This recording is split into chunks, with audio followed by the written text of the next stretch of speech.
madrasah. Di sini ada 3 pembahasan yang tertanam di dalam konsep pembelajaran akidah akhlak. Yang pertama itu pengertian tentang konsep, yang kedua itu pengertian tentang akhlak, dan yang ketiga itu konsep pembelajaran akhlak di madrasah.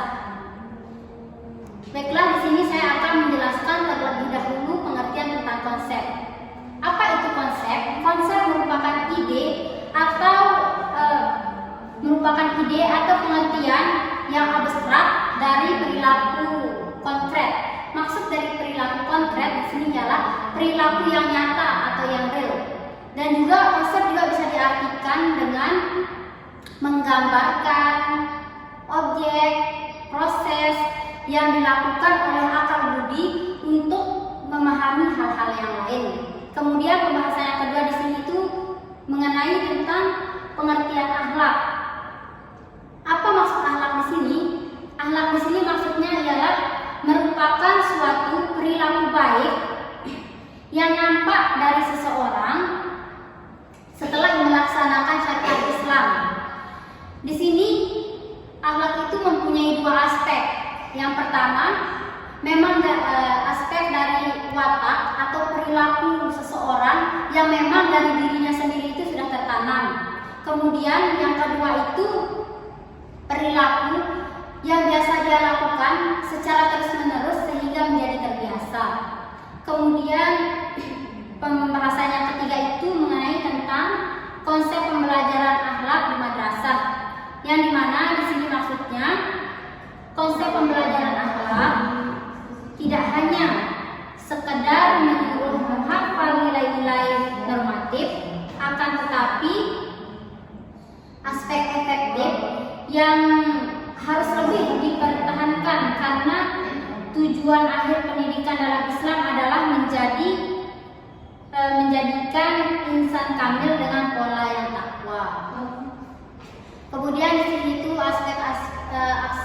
aspek-aspek di dalam pembelajaran akhlak di madrasah itu ada 4. Yang pertama itu pembiasaan, kemudian yang kedua itu keteladanan, yang ketiga itu nasihat, dan yang keempat itu kisah. Yang dimana maksud dari pembiasaan di sini itu adalah pengulangan secara terus-menerus, atau bisa juga diartikan dengan sesuatu yang tertanam di dalam jiwa seseorang dari hal yang berulang kali terjadi. Nah, di sini yang kedua itu maksudnya adalah keteladanan. Keteladanan di sini itu maksudnya adalah bagaimana seorang pendidik itu memberikan metode atau contoh yang bisa diteladani oleh siswa, contoh yang baik, perilaku yang baik itu secara ucapan ataupun secara perilaku langsung. Kemudian di sini nasihat. Nasihat di sini maksudnya peringatan yang terus-menerus dengan baik, yaitu dengan cara melembutkan hati, mempengaruhi dalam jiwa, membangkitkan semangat, dan menanamkan iman di dalam jiwa yang bersih. Nah, terakhir itu pembahasan keempat itu mengenai tentang kisah. Kisah di sini itu bisa diartikan dengan suatu cara mengajar di mana guru memberikan materi kepada siswa melalui cerita ataupun kisah-kisah. Baiklah, selanjutnya di sini saya akan menjelaskan mengenai alat peraga yang berkaitan dengan metode teladan, yang dimana di sini alat peraganya itu ada bak sampah dan juga sampah. Baiklah, di sini saya sebagai seorang pendidik akan memberikan contoh kepada pendidik, yang dimana dengan contoh ini apa yang saya ajarkan bisa diteladani oleh pendidik, yang dimana itu mengajarkannya bagaimana membuang sampah ke tempat sampah, supaya nanti peserta didik bisa meneladani apa yang sudah saya ajarkan.